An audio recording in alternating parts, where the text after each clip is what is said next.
दोस्तों, जैसा कि देख रहे हैं हमारा वाईटी चैनल जिसका नाम है 12 बोर्ड क्लासेस। इस चैनल पे आपका स्वागत एवं हार्दिक अभिनंदन है। जैसा कि हम देख रहे हैं पहला क्वेश्चन यूपी बोर्ड का फेमस क्वेश्चन, जो कि पहला ही क्वेश्चन है जिसका क्या नाम है पुष्प। वहां पे आएगा पुष्प में रूपांतरित प्रोह तथा इसकी संरचना से क्या करना है, वर्णन करना है। इस क्वेश्चन की शुरुआत करने से पहले हम ये देख लेंगे कि इसमें क्या क्या प्रोसेस दिया होगा, इसके बारे में कैसे कैसे लिखा जाएगा और बुक कॉपी कैसे लिखी जाएंगी, उसके बारे में हम बाद में बताएंगे। अब अपना ये टॉपिक चालू करने से पहले हम दो पंक्तियां पढ़ेंगे कि युद्ध नहीं जिनके जीवन में वो भी बड़े अभागे होंगे, या तो प्रण को तोड़ा होगा या रण छोड़कर भागे होंगे। न हम प्रण को तोड़ेंगे न रण को छोड़ेंगे। हम भी यूपी बोर्ड की तैयारी करेंगे और यूपी बोर्ड को क्या करेंगे, खल्लास करेंगे। जैसा कि आप देख सकते हैं हमारा पहला क्वेश्चन क्या है, पुष्पी पादपों में लैंगिक जनन। अब पुष्पी पादपों में लैंगिक जनन तो ठीक है, बट क्या है कि ससुरा उसमें पुष्प कैसे है, पुष्प क्या है, व्हाट इज दिस पुष्प। तो पुष्प के बारे में हम पढ़ेंगे, पुष्प के बारे में संरचना से वर्णन करेंगे, उसके बारे में उसके स्ट्रक्चर के बारे में क्या करेंगे, रिप्रेजेंटेशन देंगे, वो भी यहाँ पे। अब इसके बारे में सबसे पहले क्वेश्चन आएगा पुष्प क्या है। अब पुष्प, अब जैसा जैसा ख्याल आएगा जिसकी मनोभावना क्या होगी, उत्प्रेरक होगी, उसी हिसाब से क्या होगा, तो उसको परिभाषित किया जाएगा। जैसा कि आपका मन हो ससुरा किसी को फूल लेना ना, तो वो भी क्या है, एक रूपांतरित प्रोह है, यानी कि पुष्प की सुंदरता व्यक्त कर रहा है। जब किसी व्यक्ति को क्या दिया जा रहा है, फूल दिया जा रहा है। अब पुष्प अब कहाँ कहाँ काम आता है, जैसे कोई भी इंसान की मृत्यु हो जाती है तब भी चढ़ाने में काम आ जाता है। वही पुष्प उठा के ससुरा के कहाँ होता है, कोई भी पुष्प के कार्यक्रम हो या किसी को देना हो या किसी चीज को क्या करना है, इम्प्रेस करना है, तो किसका यूज किया जाता है, पुष्प का ना। तो पुष्प का ही आज बात करेंगे, इसके बारे में क्या करेंगे, वर्णन करेंगे और इसके बारे में विस्तार से और डिटेल में आपको समझाएंगे। अब आजकल के क्या है कि पुष्प एक अलग ही डायरेक्शन में जाता है। अब वो डायरेक्शन का है कि पुष्प को क्या गलत जगह यूज हो रहा है, गलत जगह नहीं है बल्कि क्या उसको अलग अलग थॉट और पॉजिटिव से लिया जा रहा है। अब इससे हम क्या बताएंगे, पुष्प क्या है। अब एक प्रोफेसर गोथे अनुसार थे, कोई होगा वैज्ञानिक प्रोफेसर गोथे।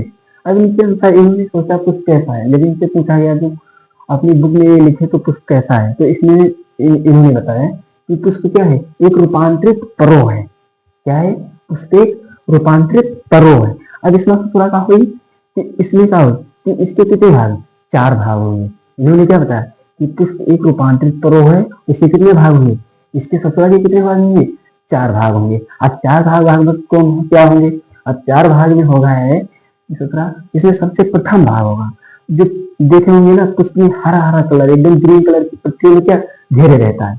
अरे तुम भी किसी चीज में क्या करते हो, सुरक्षा प्रदान करने के लिए तुम्हारे शरीर में भी कोई अंग होंगे ना जो तुम्हारे शरीर में क्या करते हैं, सुरक्षा प्रदान करते हैं।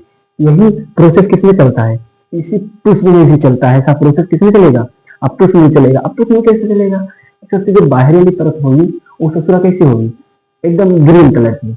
अब ग्रीन कलर एकदम जंगल टाइप, जंगल टाइप मतलब यहाँ पे क्या बाह्य दलपुंज, इसका नाम क्या दिया जाएगा, बाह्य दलपुंज। अब बाह्य दलपुंज क्या होगा, बाह्य दलपुंज ऐसा पुंज होता है जो कलिका अवस्था में, यानी कि जब पुष्प क्या हो, उभर रहा हो, पुष्प क्या हो, उभर रहा हो, तब क्या करेगा, उसको सुरक्षा प्रदान करेगा, उसको क्या देगा, प्रोटेक्शन का काम करेगा और उसको सहायता प्रदान करेगा कि पुष्प क्या है, पुष्प को कोई आक्रमण न कर सके। यार तुम्हारा जो ढांचा किसी के लिए क्या है, मजबूत है। अब दूसरा भाग देख लेंगे, दलपुंज। दलपुंज क्या होता है, जिसपे क्या होते हैं, कीट आके बैठते हैं। ये क्या है, ये क्या है, ये बहुत सारे पुष्प होंगे, क्या होंगे तो उसको पुष्प ही कहा जाएगा। बहुत सारे एक होगा तो उसको क्या कहेंगे, दल कहेंगे। और जब बहुत सारे दल होंगे तो उसको कहेंगे दल पुंज कहेंगे। एक चीज को क्या कहेंगे, सिर्फ उसी का नाम कहेंगे। जब बहुत सारी चीजें आपस में मिक्सचर हो जाती है उसका क्या नाम दिया जाता है, पुंज नाम दिया जाता है। अब ये भी होगा पुमंग। अब पुमंग क्या होता है, तो ये भी क्या होता है, जैसे तुम पुरुष हो ना, तो ये भी क्या होता है, यहाँ पे पुरुष का कार्य करता है, यानी कि पुमंग होता है।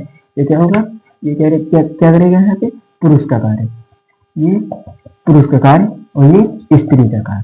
तो इसीलिए इसको क्या कहते हैं, पुरुष, और इसको कहते हैं स्त्री। तो इसी को ही कहा जाता है पुमंग। जो पुष्प का नर वाला भाग होता है तो उसे क्या कहा जाता है, पुमंग। अब इसी में थोड़ा दोनों का काम जरूरी है ना। जब मेल और फीमेल जहाँ पे नहीं होंगे उसका विकास कहाँ से होगा, है ना। तो उसका विकास करने के लिए क्या है, यहाँ पे है जयांग। जयांग को कहा जाता है स्त्री केसर। अब चलो ठीक है, इतना चीज पता है, लेकिन ये चारों भाग बाह्य दलपुंज, दलपुंज और पुमंग और जयांग, ये चारों भाग होते हैं। इसमें इसके क्या कार्य होंगे। अब कार्य इसमें बताने के लिए क्या होंगे, इसमें जो ऊपर के पहले मिलेंगे, यानी कि नीचे से लेकर बाह्य दलपुंज और दलपुंज आपस में क्या करेंगे, ये सहायता प्रदान करेंगे आपस में। जैसे कोई भी ये भी क्या है, किसी की सहायता से क्या रुका हुआ है, तो इसकी भी सहायक, तो इसको क्या बोला जाएगा, सहायक चक्र। अब इसी में क्या होगा, दूसरा चक्र होगा, एक होता है आवश्यक चक्र, जो कि पुष्प में वेरी वेरी क्या होता है, इंपॉर्टेंट होता है। जब मेल फीमेल आपस में जब मिलेंगे ही नहीं, तो उसको क्या होगा, उसमें कोई सी प्रोसेस, थॉट ऑफ प्रोसेस उसका क्या होगा, ग्रोथ होगा ही नहीं। तो इसीलिए दोनों में क्या है। अब इसके भाग हम देखे जाएंगे। अब भाग देखने के लिए हम पुष्प, देखो बोर्ड एग्जाम में बार बार पूछा जाता है क्वेश्चन, इस असरा बहुत ही बार आता है क्वेश्चन, और इसमें क्या करते हैं 5 नंबर से कम नहीं आएगा, और सब में कितनी 3 या 2 पीस मारे जाएंगे एकदम। तो बोर्ड एग्जाम की दृष्टि से क्या है, वेरी इंपॉर्टेंट क्वेश्चन है। अब तो आर्ट तुम तो लिए नहीं, हाँ, तो आर्ट जब तुम नहीं लिए हो तो सिर्फ तुमको स्ट्रक्चर इसी तरह का बना दोगे वो चलेगा, लेकिन नाम क्या लिखना है, सही लिखना है। अब इसको बना दिए तो यहाँ पे ये वाला भाग क्या है, सबसे ऊपर वाला भाग क्या है, वर्तिकाग्र। अब बीच वाला जब आ जाओगे तो बीच वाला भाग क्या कहलाएगा, जो बीच वाला भाग होगा उसका तो क्या कहलाएगा, उसको बीच वाला भाग होगा वर्तिका। और वर्तिका के भी नीचे वाला भाग एकदम जो में चिपटानुमा संरचना होगी उसको क्या कहा जाएगा, अंडाशय। अंडाशय के अंदर क्या होंगे, बीजाणु होंगे। ये क्या है, ये पुष्प का क्या है, नर वाला, ये पुष्प का क्या है, मादा वाला भाग है। इसको क्या कहेंगे, स्त्री केसर। अब स्त्री केसर, इसीलिए दूसरा वाला भाग क्या होगा, पुमंग कहाँ पे होगा, जो टेढ़ा तत्व ऊपर से निकला होता है ना, तो उसको क्या कहेंगे, इसको क्या कहेंगे, परागकोश। अब परागकोश के अंदर क्या होता है, अब पराग के उस है तो परागकोश के अंदर परागकण होंगे ना। अब वहां पे क्वेश्चन आ गया ऑप्शन में कि परागकोश को काटने पर कितनी इससे लग बीजार धानी होंगी, और कितनी क्या होंगी, बीच से काट दिया जाएगा, और इसमें क्या होंगी, कितनी पालियां पाई जाएंगी और कितनी लग बीजार धानियां पाएंगी। जब इसको काटा जाएगा, बीच से 2 पार्ट किया जाएगा परागकोश को, तो 2 पालियों में विभाजित हो जाएगा। लेकिन जब इसके लग बीजार धानी का अध्ययन किया जाएगा तो लग बीजार धानी कितनी होंगी, 4 होंगी, जो कि हम आगे बताएंगे। अब इतना समझ में आ गया, इसको स्क्रीनशॉट ले लीजिए। अब हम देखेंगे कि लग बीजार धानी क्या होता है। अब लग बीजार धानी भी मोस्ट इंपॉर्टेंट क्वेश्चन बन सकता है किसमें, यूपी बोर्ड में।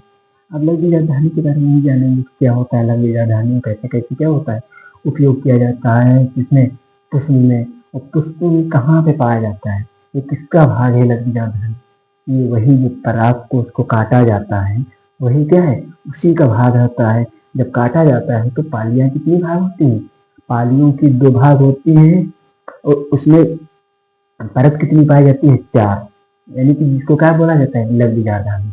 अब यहाँ पे जब कहते हैं ना कि आपस में क्या होगा, आपस में ही क्या होगा, आपस में जब इसमें बात करेंगे तो इसमें कितने भाग होंगे, क्या है लग बीजार धानी, कहाँ से हुआ, ये किसका भाग है तो सब ससुरा पुष्प का ही भाग ना।